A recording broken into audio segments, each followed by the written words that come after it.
नमस्कार। आपका गोविंदम defence academy के ऑनलाइन प्लेटफॉर्म में आपका स्वागत है। आज अपन संविधान के बारे में जो टॉपिक के बारे में परिचर्चा करने वाले हैं वो अपना टॉपिक रहेगा मूल कर्तव्य। भाई आज अपन मूल कर्तव्य जो टॉपिक है उसको लेकर डिस्कस करेंगे। कल अपन ने नीति निर्देशक तत्वों के बारे में डिस्कस किया था और आज अपन मूल कर्तव्यों के बारे में डिस्कस करेंगे। बहुत छोटा टॉपिक है और इस टॉपिक से एग्ज़ाम में कई बार क्वेश्चन आता है, ख़ास तौर से जो नेवी के एग्ज़ाम है उस एग्ज़ाम में तो बहुत बार प्रश्न पूछा गया है। तो इस हिसाब से अगर बात की जाए तो पर ये टॉपिक जो है ये इम्पोर्टेंट भी है। जो देखो अभी आने वाले समय के अंदर एयरफोर्स की एग्ज़ाम होनी है उसके लिए भी इम्पोर्टेंट है, और जो बच्चे अभी साल 12वीं की एग्ज़ाम देकर दी है जिन्होंने, और जो आगामी रूप में जो नेवी एयरफोर्स की एग्ज़ाम देंगे वो भी सब के लिए तो समान रूप से टॉपिक उपयोगी है जो एयरफोर्स और नेवी के अंदर। तो जिन विद्यार्थियों एग्ज़ाम में उनको भी गौर से पढ़ना है, और जिनका एग्ज़ाम अभी फॉर्म नहीं भरा गया वो भी अभी से तैयारी शुरू कर दें, क्योंकि तैयारी एक दिन में नहीं होती है, अपने को बहुत मेहनत करनी पड़ती है तभी जाकर अपना सिलेक्शन होता है। ठीक है, तो तैयार रहना है। तो अपना टॉपिक क्या रहेगा आज का? आज का अपना टॉपिक रहेगा मूल कर्तव्य। मूल कर्तव्य क्या होता है? देश के नागरिक होने के नाते, अपन देश के नागरिक हैं तो नागरिक होने के नाते अपने कुछ ऐसे दायित्व हैं, कुछ ऐसे कर्तव्य हैं जिनका पालन करना है, और उन्हीं कर्तव्यों को क्या कहते हैं? मूल कर्तव्य के नाम से जाना जाता है। मतलब आज अपन भारत देश के नागरिक हैं तो नागरिक होने के नाते अपने ऐसे कुछ दायित्व बनते हैं, और उन्हीं दायित्वों को अपन किसके नाम से जानते हैं? मूल कर्तव्य के नाम से जाना जाता है। ठीक है, अब मूल कर्तव्य का जिक्र किया जाए तो क्या है मूल कर्तव्य? तो देखो भारतीय संविधान के भाग 4, भारतीय संविधान के भाग 4 क, भारतीय संविधान के भाग 4 क के अनुच्छेद संख्या 51 क में, भारतीय संविधान के भाग 4 क के अनुच्छेद संख्या 51 क में किसका उल्लेख किया गया है? मूल कर्तव्यों का उल्लेख किया गया है। मतलब भारतीय संविधान के भाग 1 में क्या था? संघ व राज्य क्षेत्र। भाग 2 में क्या थी? नागरिकता। भाग 3 में क्या थे? मूल अधिकार। भाग 4 में क्या थे? नीति निर्देशक तत्व है। और भाग 4 क जो अनुच्छेद 51 क, इसमें क्या जोड़ा गया है? मूल कर्तव्य जोड़ने का कार्य किया गया है। हमेशा ध्यान रखना, चाहे अनुच्छेद के आगे 1, 2, 3 या A, B, C या क, ख, ग लग जाए, या फिर भाग के आगे से क, ख, ग ऐसे कुछ लग जाए, इसका मतलब यह ये बाद में जोड़ा गया है। बाद में जोड़ने के लिए अपने को क्या करना होगा? संविधान संशोधन करना होगा। अर्थात कहने का मतलब है जब भारतीय संविधान बनकर तैयार हुआ था, और भारतीय संविधान बनकर कब तैयार हुआ था? 26 नवंबर 1949 को। उस समय भारतीय संविधान में मूल कर्तव्यों का उल्लेख नहीं था। भाई उस समय भारतीय संविधान में मूल कर्तव्यों का उल्लेख नहीं था, ये मूल कर्तव्य बाद में जोड़े गए हैं। तो पहला प्रश्न यही बनता है कि मूल संविधान में, मूल संविधान का मतलब हुआ जब भारतीय संविधान का निर्माण हुआ, और निर्माण कब हुआ? 26 नवंबर 1949 से। तो मूल संविधान में मूल कर्तव्यों का उल्लेख नहीं था। भाई जब भारतीय संविधान का निर्माण हुआ था तो उसके अंदर मूल कर्तव्यों का उल्लेख नहीं किया गया था, इन मूल कर्तव्यों को बाद में जोड़ा गया है। तो प्रश्न एग्जाम में इस प्रकार से पूछा जा सकता है कि निम्नलिखित में से कौन सा भाग या कौन सा अधिकार मूल अनुच्छेद या मूल संविधान में नहीं थे? तो ऐसी परिस्थिति में आपको करने हैं मूल कर्तव्य। ठीक है, बाद में जोड़े गए हैं, और आप सबको पता ही है कि बाद में जोड़ने के लिए अपने को क्या करना होता है? संविधान संशोधन करना होता है। मैंने आपको शुरू पहली क्लास में बताया था कि अगर 26 नवंबर 1949 के बाद संविधान बनकर तैयार हो गया, उसमें अगर आगे आपको कोई चेंजमेंट करना है, वह कोई परिवर्तन करना है या कोई ऐड करना है, तो इसके लिए आपको क्या करना होगा? इसके लिए आपको संविधान संशोधन करना होगा।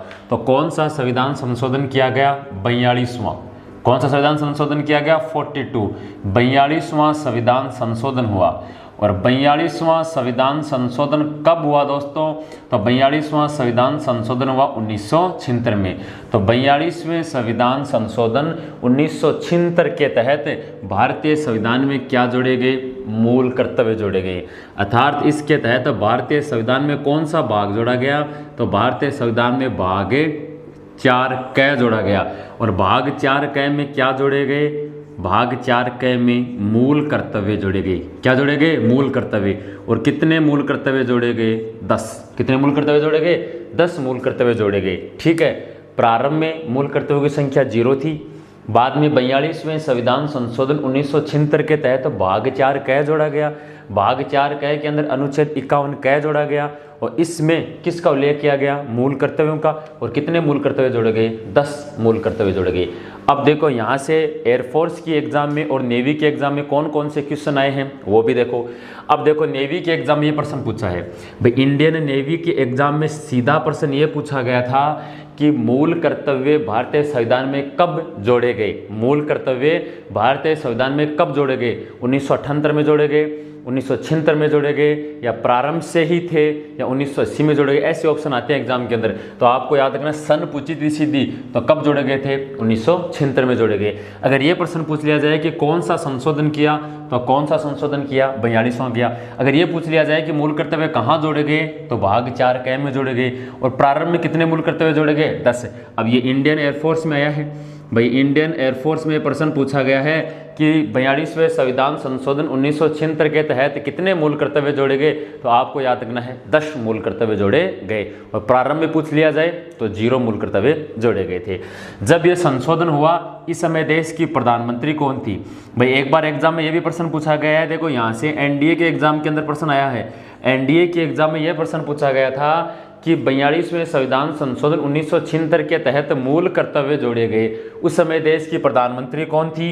तो उस समय देश की प्रधानमंत्री थी श्रीमती इंदिरा गांधी।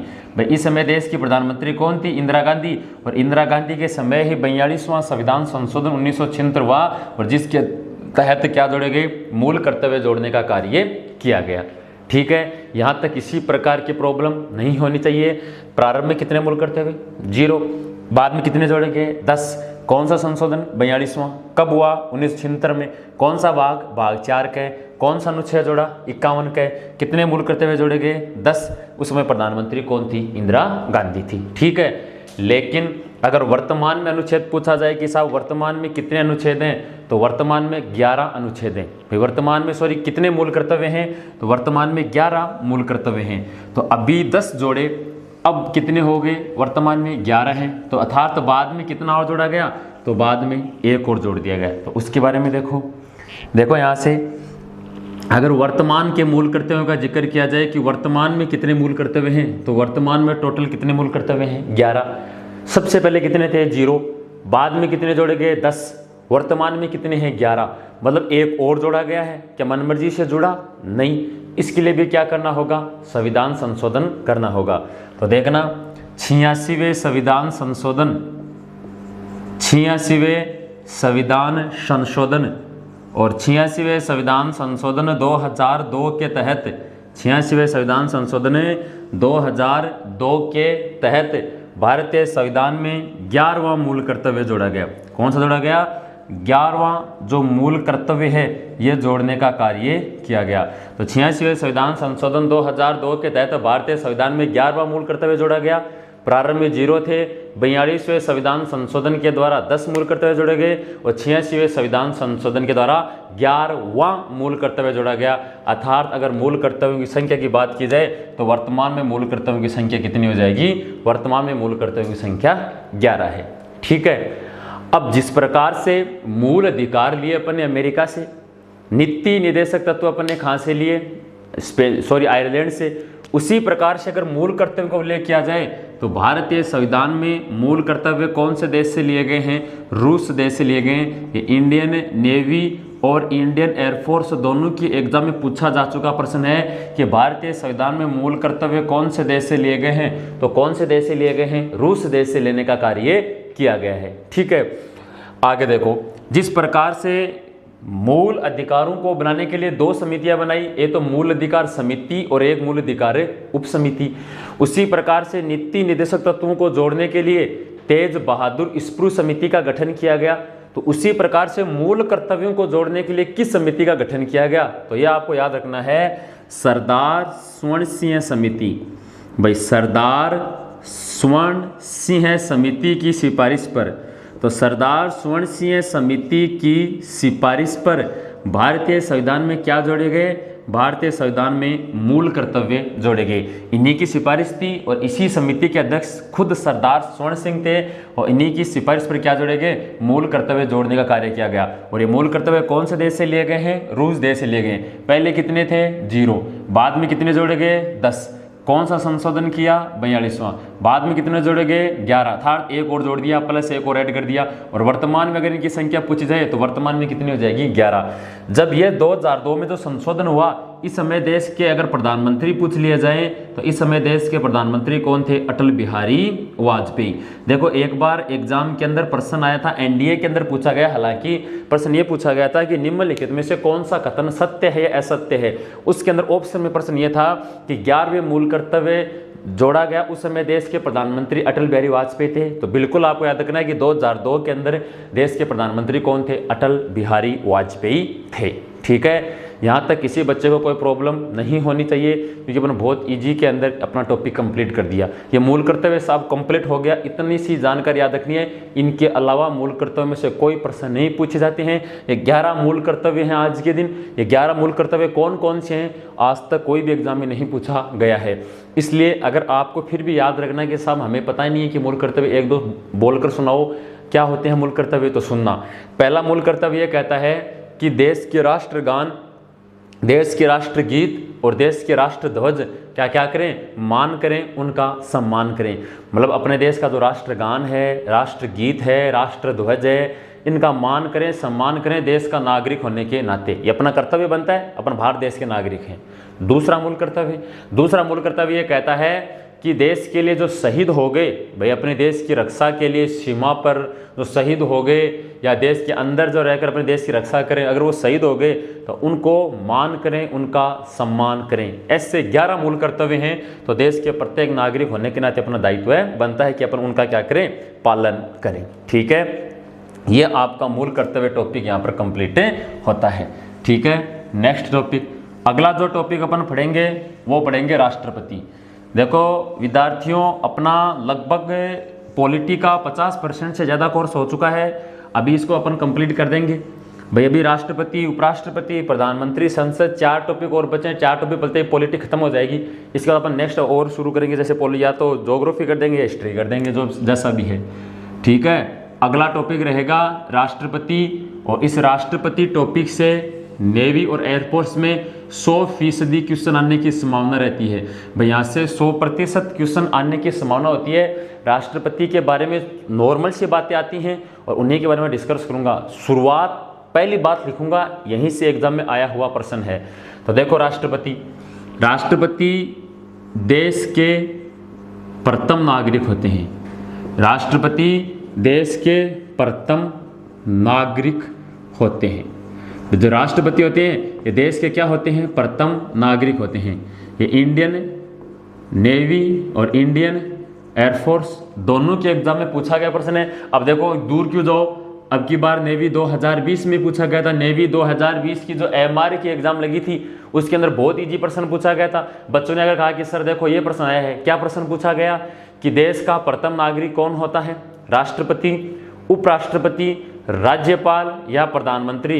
तो आपको हमेशा याद रखना है देश का प्रथम नागरिक कौन होता है, तो देश का प्रथम नागरिक कौन होता है, राष्ट्रपति होता है। देश का दूसरा नागरिक कौन होता है, उपराष्ट्रपति होता है। राज्य का पहला नागरिक कौन होता है, तो राज्यपाल होता है। तो यहाँ से 3 बातें याद रखनी है। राज्य का सबसे बड़ा व्यक्ति राज्यपाल, देश का सबसे बड़ा व्यक्ति राष्ट्रपति, देश का दूसरा सबसे बड़ा व्यक्ति कौन होता है, उपराष्ट्रपति होता है। अगला प्रश्न अगला है कि राष्ट्रपति का पद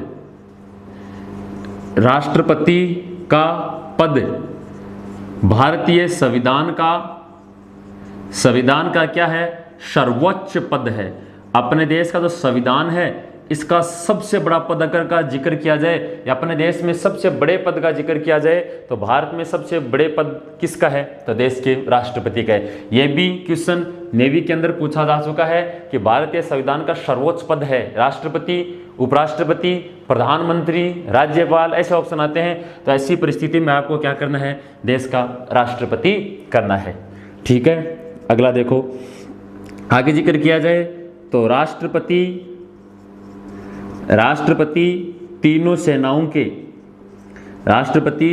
तीनों तीनों सेनाओं के सर्वोच्च सेनापति होते हैं।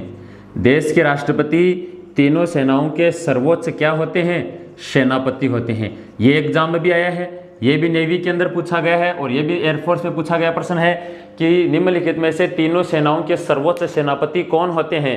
गृह मंत्री होते हैं, राष्ट्रपति होते हैं, प्रधानमंत्री होते हैं। ठीक है, तो ऐसे ऑप्शन आते हैं। तो ऐसी परिस्थिति में आपको राइट आंसर क्या जाना चाहिए? तो आपको याद रखना है कि तीनों सेनाओं के सेनापति कौन होते हैं? तो तीनों सेनाओं के सेनापति कौन होते हैं? देश के राष्ट्रपति होते हैं। अब तीनों सेनाओं के बारे में बात आई तो अपने देश की 3 सेना कौन कौन सी हैं? तो एक तो हो जाएगी नेवी, भाई एक तो क्या हो जाएगी? नेवी। एक हो जाएगी एयरफोर्स, ठीक है, और इसकी एक हो जाएगी आर्मी। ये अपने देश की क्या है? 3 सेना है, नेवी, एयरफोर्स और आर्मी। इसको अपन क्या कहते हैं? मिलिट्री कहते हैं। और जो आईटीबीपी, असम राइफल, ये क्या होती है? पैरामिलिट्री होती हैं। और पैरामिलिट्री का सेनापति होता है, हमेशा याद रखना, पैरामिलिट्री जो फोर्स है, जो अर्धसैनिक बल हैं, इनका ये होती है गृह मंत्रालय के अंडर में। अर्थात गृह मंत्री जो होता है वो पैरामिलिट्री फोर्स का क्या होता है? अध्यक्ष या सेनापति होता है। और मिलिट्री का सेनापति कौन होता है? राष्ट्रपति होता है। अब नाम आया नेवी, नाम आया एयरफोर्स और नाम आया आर्मी। अब 3 नाम आ गए, तो तीनों के बारे में एग्जाम में जो प्रश्न आते हैं मैं साथ में डिस्कस कर लेता हूं ताकि आपको बाकी यहाँ पे मान लो यहीं से आपको जानकारी मिल जाए। जैसे नेवी है, नेवी का देखो यहाँ से मैं बात करता हूँ नेवी। अब नेवी का सबसे बड़ा पद किसका होता है? एडमिरल का। नेवी के अंदर सबसे बड़ा पद किसका होता है? एडमिरल का होता है। और वर्तमान में एडमिरल कौन है? करमबीर सिंह।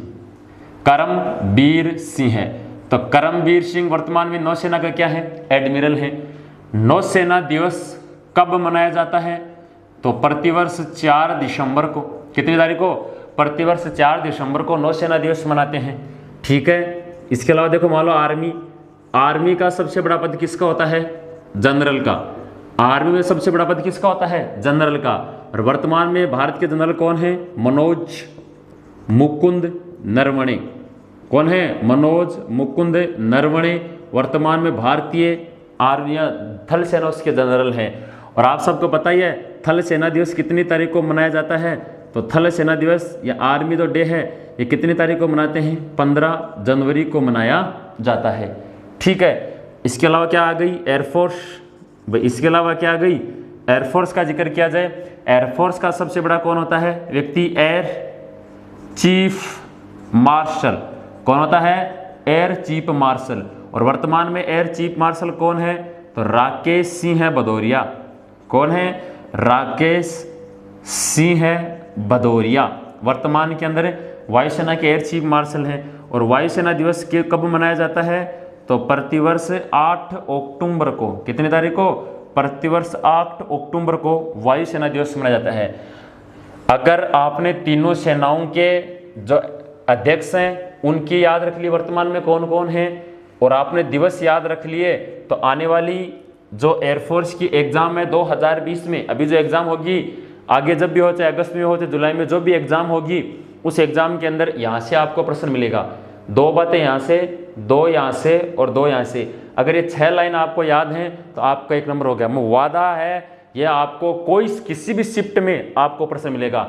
आज तक नेवी एयरफोर्स की एग्जाम में कोई भी ऐसी शिफ्ट नहीं गई है जिसके अंदर इन 6 में से प्रश्न नहीं पूछा गया। या तो अगला दिवस पूछ लेगा या अगला वर्तमान के अंदर कौन है अध्यक्ष पूछ लेगा। ये 100% प्रश्न पूछा जाएगा। आप पीछे के आपने एग्जाम दिया भी है तो कहीं ना कोई भी एग्जाम की शिफ्ट आए, जैसे मान लो 5 शिफ्टों में, 10 शिफ्ट में, 15 शिफ्ट में एग्जाम हुई टोटल, ठीक है, तो कहीं ना कहीं आपको ये प्रश्न जरूर मिल जाएगा। इस लिहाज से मैंने इसके बारे में यहाँ पर डिस्कस किया है। तो तीनों सेनाओं के सेनापति कौन होते हैं? तो देश के राष्ट्रपति होते हैं। इतने दिन तो राष्ट्रपति होते थे, अब क्या किया? भारत सरकार ने एक नया पद का सृजन कर दिया, और जो एक नया पद चला है उसका नाम क्या दिया गया? अब तीनों के बारे में एक नया पद चला दिया, इसका नाम दे दिया गया CDS। नाम क्या दिया गया? चीफ। C का मतलब चीफ, D का मतलब डिफेंस, S का मतलब staff, chief defence of staff. और वर्तमान के अंदर CDS कौन है? विपिन रावत। ये भी पूछा जा सकता है कि वर्तमान में CDS कौन है भारत के? तो वर्तमान में चीफ डिफेंस ऑफ स्टाफ कौन है? विपिन रावत हैं। अर्थात CDS के अंडर में होंगी एयरफोर्स, नेवी और आर्मी। और तो CDS है वो किसके नीचे काम करेंगे? राष्ट्रपति। पहले क्या होता था, जैसे मान लो कोई सेना है, जैसे मान लो, आपको एक चीज़ हमेशा याद रखना, सेना सरकार की नहीं होती है, सेना देश की होती है। देश का मतलब क्या हुआ?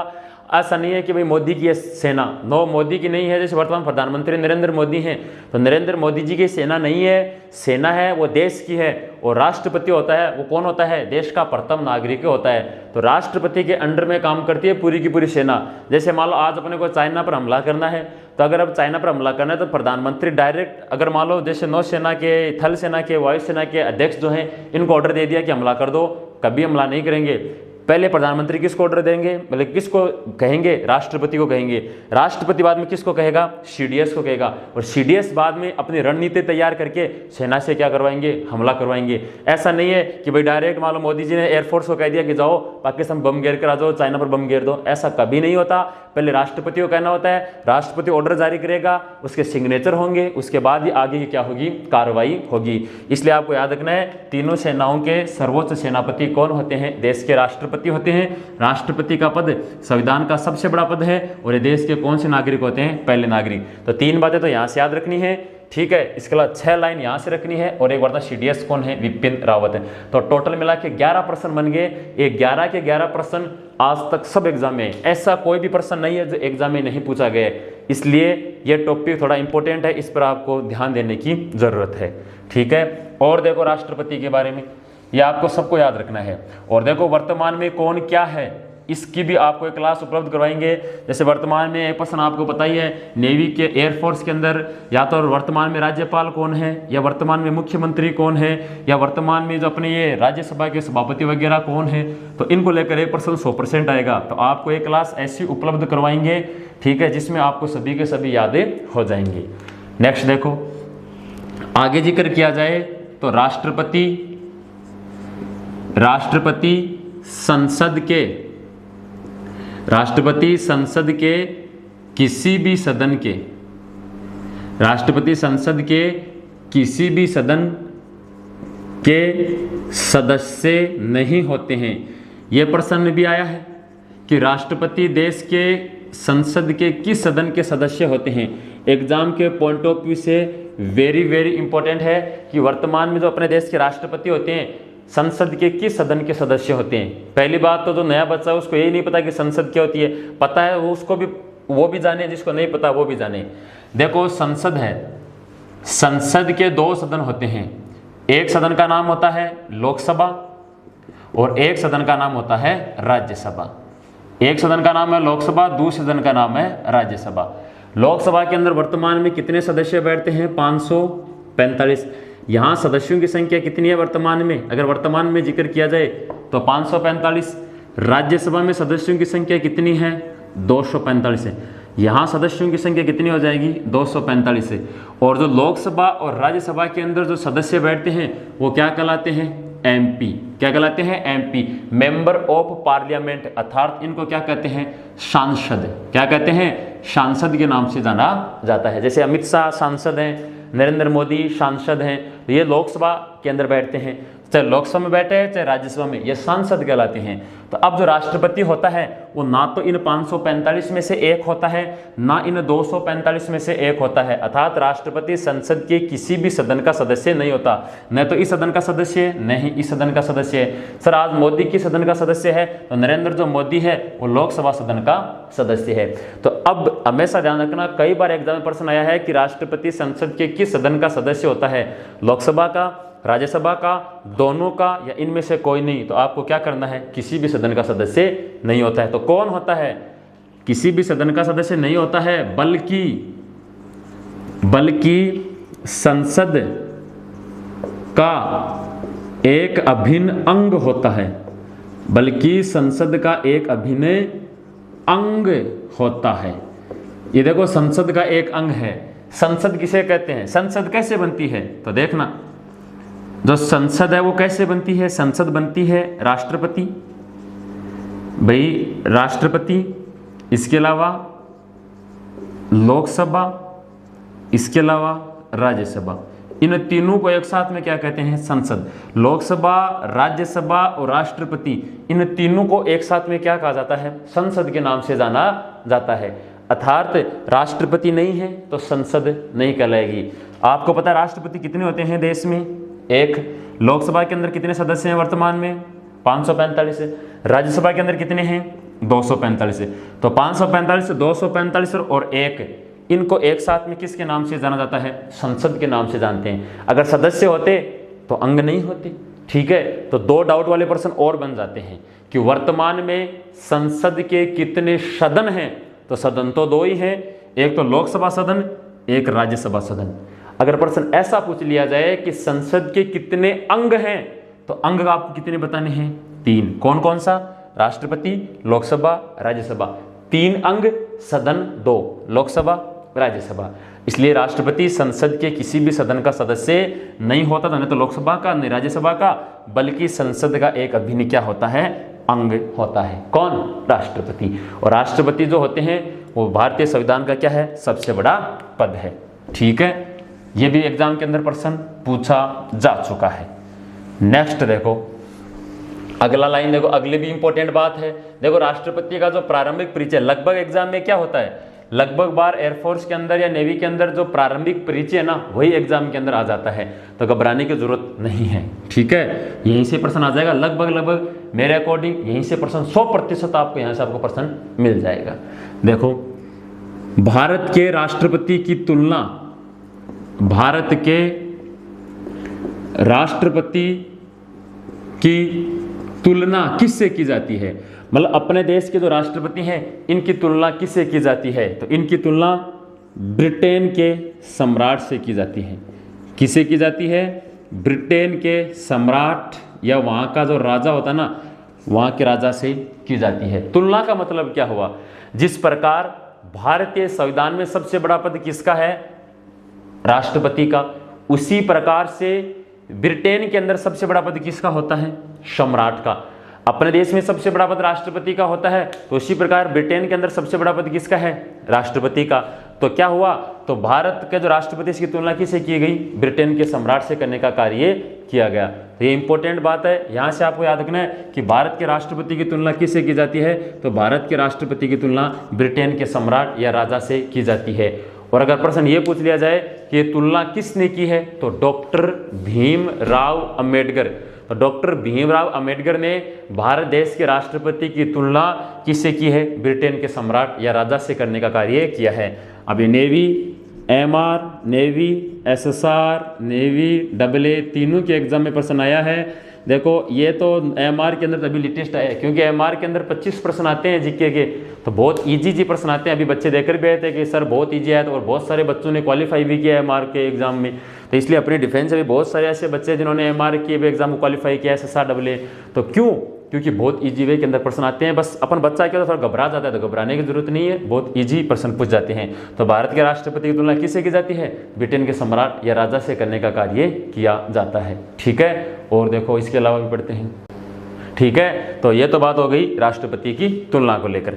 और देखो अब बात करते हैं राष्ट्रपति के चुनाव को लेकर कि साहब राष्ट्रपति के चुनाव कैसे होते हैं। हम तो भाग लेते ही नहीं हैं भाई, हमारी एज 18 साल से ऊपर हो गई, फिर भी हम राष्ट्रपति के चुनाव में भाग लेते ही नहीं हैं। तो राष्ट्रपति के चुनाव में भाग लेता कौन है? लेने से पहले राष्ट्रपति के चुनाव होता कैसे है, वो भी आपको जानना जरूरी है। अर्थात राष्ट्रपति का निर्वाचक मंडल, राष्ट्रपति का निर्वाचक मंडल। भाई राष्ट्रपति का चुनाव में कौन कौन भाग लेते हैं? तो आपको स्पष्ट कर दूं, देश के राष्ट्रपति के चुनाव में देश का आम नागरिक भाग नहीं लेता है। आम नागरिक अपन सारे आ गए। भारत में कितने साल का व्यक्ति वोट देता है? 18 साल का। 18 साल 18 से ऊपर का व्यक्ति वोट देगा। तो ऐसी स्थिति के अंदर 18 साल से ऊपर का देश का प्रत्येक व्यक्ति जो है वो राष्ट्रपति के चुनाव में भाग नहीं लेता है। अर्थात राष्ट्रपति का चुनाव जनता के द्वारा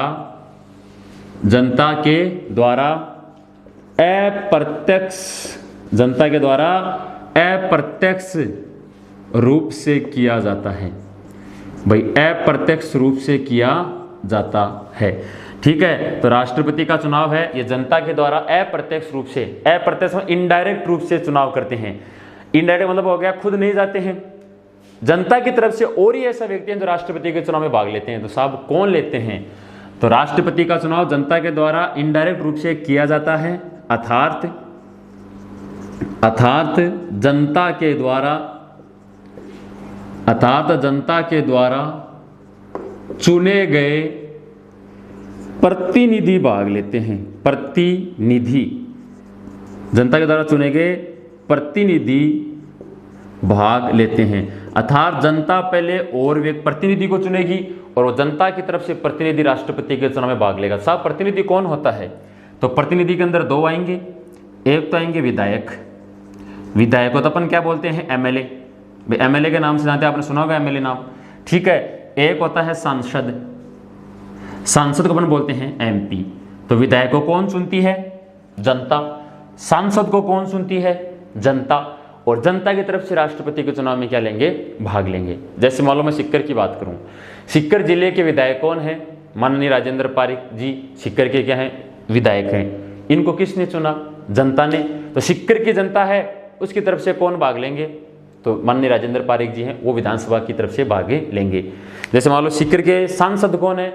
माननीय सोमेनानंद सरस्वती जी वर्तमान के अंदर सीकर के सांसद हैं। तो पूरे सीकर जिले की जनता है, उनकी तरफ से राष्ट्रपति के चुनाव में कौन भाग लेंगे? सांसद के रूप में तो माननीय जो सोमेनानंद सरस्वती जी वो भाग लेंगे, और विधायक जो हैं वो राजेंद्र पारिक जी भाग लेंगे। तो अलग अलग विधायक होते हैं, अलग अलग जगह अलग अलग सांसद होते हैं।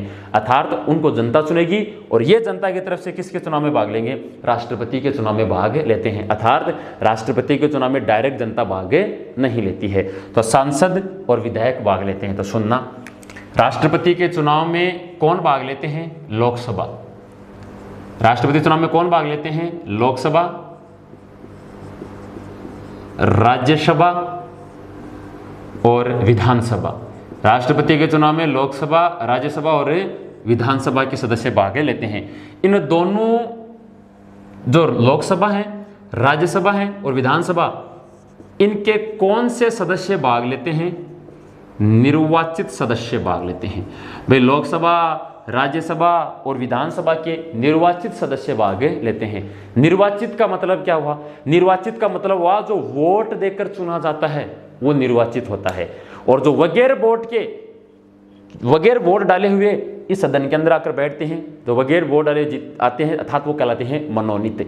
तो दो शब्द आते हैं, एक होता है मनोनीत, एक होता है निर्वाचित। जो बगैर चुनाव के चुने जाते हैं वो तो मनोनीत, और जो वोट देकर चुने जाते हैं वो क्या कहलाते हैं? निर्वाचित कहलाते हैं। तो लोकसभा में 543 सदस्य क्या होते हैं? निर्वाचित। राज्यसभा में 233 सदस्य होते हैं निर्वाचित। इनको कहते हैं सांसद। इनको क्या कहते हैं? सांसद कहते हैं। और पूरे देश की जितने भी राज्य हैं उनकी सबकी अगर विधानसभा की बात की जाए तो इसके अंदर से आएंगे 4120, और इनको कहते हैं विधायक। इनको क्या कहते हैं? विधायक या एमएलए। इनको तो कहते हैं एमएलए, इनको कहते हैं एमपी। जैसे राजस्थान के अंदर 200 विधानसभा सीट हैं, ठीक है। यूपी में 404 हैं, ठीक है। तो जैसे दिल्ली है, दिल्ली में 70 हैं। तो ऐसे अलग अलग स्टेट के अंदर अलग अलग विधानसभा सीट हैं। पूरे देश की अगर विधानसभा सीट का उसके पूरे देश में कितने विधायक हैं? 4120। ये सभी के सभी जनता के द्वारा वोट देकर चुने जाते हैं, ठीक है। और इसके अलावा लोकसभा और राज्यसभा के अंदर 543 और 233 ये निर्वाचित हैं। ये क्या कहलाते हैं? सांसद। इनको भी जनता चुनती है। अर्थात लोकसभा, राज्यसभा और विधानसभा के सदस्य राष्ट्रपति के चुनाव में भाग लेके हैं। अर्थात 4120, 233 और 543 इतने सदस्य राष्ट्रपति के चुनाव में भाग लेते हैं। देश का आम नागरिक राष्ट्रपति के चुनाव में भाग नहीं लेता है। कि सर अभी आपने जस्ट 5 मिनट पहले तो ये बताया था कि लोकसभा के अंदर 545 सदस्य होते हैं, राज्यसभा के अंदर 245 सदस्य होते हैं, अभी आप बता रहे हैं 543 और 233। तो मैंने इसलिए बताया क्योंकि लोकसभा के अंदर मैंने 545 बताया, यहाँ मैं लिख रहा हूँ 543, तो इसका मतलब 2 सदस्य मनोनीत होते हैं। मनोनीत का मतलब डायरेक्ट सदन के अंदर आते हैं बगैर किसी चुनाव के। यहाँ मैंने 233 लिखा, पहले मैंने 245 बताया, मतलब 12 का डिफरेंस आया। तो वो 12 सदस्य भी डायरेक्ट सदन के अंदर क्या होते हैं? मनोनीत होते हैं। वो 12 कौन होते हैं? यहाँ से वो 2 आते हैं। वो कौन सदस्य मनोनीत होते हैं? उनकी परिचर्चा में जब राष्ट्रपति के पावर, अपन राष्ट्रपति की शक्तियाँ पढ़ेंगे वहाँ डिस्कस करेंगे, ठीक है। तो यहाँ याद रखना है, लोकसभा के 543 सदस्य, राज्यसभा के 233 सदस्य और विधानसभा के 4120 सदस्य भाग लेते हैं। अर्थात जनता के द्वारा चुने गए प्रतिनिधि। विधायक 4120, सांसद का जिक्र किया जाए तो 543 और 233 ये सांसद कहलाते हैं, ठीक है, ये राष्ट्रपति के चुनाव में भाग लेने वाले व्यक्ति हो गए। तो राष्ट्रपति के चुनाव में कौन कौन भाग लेता है? लोकसभा, राज्यसभा और विधानसभा के केवल और केवल कौन से सदस्य? निर्वाचित सदस्य राष्ट्रपति के चुनाव में भाग लेते हैं। और जनता है वह राष्ट्रपति के चुनाव में भाग इनडायरेक्ट रूप से लेती है, डायरेक्ट रूप से नहीं लेती है। अब एग्जाम में आया हुआ प्रश्न सुनना, क्योंकि एग्जाम में किस प्रकार से प्रश्न आता है और बच्चा किस प्रकार से प्रश्न आते हुए भी गलत करके आता है, तो उसके बारे में भी देखो। एग्जाम में प्रश्न आया है कि राष्ट्रपति के चुनाव में कौन भाग लेता है, तो सुनना, राष्ट्रपति के चुनाव में कौन भाग लेता है? पहला ऑप्शन जनता, दूसरा ऑप्शन लोकसभा व राज्यसभा, लोकसभा व राज्यसभा के सदस्य, लोकसभा व राज्यसभा के सदस्य, ठीक है। तीसरा ऑप्शन लोकसभा, राज्यसभा व विधानसभा के सदस्य, विधानसभा के सदस्य। और चौथा ऑप्शन है इनमें से कोई नहीं, इनमें से कोई नहीं। ये चार ऑप्शन है भाई। राष्ट्रपति के चुनाव में कौन भाग लेता है? जनता लेती है, या लोकसभा या राज्यसभा के सदस्य भाग लेते हैं, या लोकसभा, राज्यसभा या विधानसभा के सदस्य भाग लेते हैं, या इनमें से कोई भाग नहीं लेता है। 2 सेकंड का टाइम है, आप देख लें, सोच लें। सबने सोच लिया? तो इसका राइट आंसर क्या होगा? तो मेरे कई ऐसे साथी हैं जो ये सोच रहे हैं कि साहब ये होगा, इसका राइट आंसर होगा इनमें से कोई नहीं। क्यों सर, आपने ऐसा क्यों कहा इनमें से कोई नहीं? ये है ना लोकसभा, राज्यसभा, विधानसभा के सदस्य।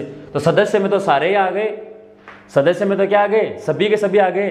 तो क्या राष्ट्रपति के चुनाव में सभी सदस्य भाग लेते हैं? नहीं, लोकसभा, राज्यसभा, विधानसभा के केवल कौन से सदस्य भाग लेते हैं? निर्वाचित सदस्य भाग लेते हैं। अगर यहाँ पर निर्वाचित शब्द लिखा होता तो ये राइट आंसर हो जाता, लेकिन यहाँ तो सभी सदस्य भाग लेते हैं, ये बात लिखी हुई है। तो सभी सदस्य राष्ट्रपति के चुनाव में भाग नहीं लेते। ओनली फॉर इन तीनों सदन के कौन से सदस्य भाग लेते हैं? निर्वाचित सदस्य भाग। इसके हिसाब से ये भी जनता भी नहीं लेती, ये भी गलत, ये भी गलत। कौन सा हो जाएगा? इनमें से कोई नहीं। तो ये एग्जाम में आया हुआ प्रश्न है कि निम्नलिखित में से कौन राष्ट्रपति के चुनाव में भाग लेता है। ये बात होगी राष्ट्रपति के चुनाव में कौन भाग लेता है और कौन भाग नहीं लेता है, ठीक है। बाकी जो जानकारी है अपन कल पढ़ेंगे।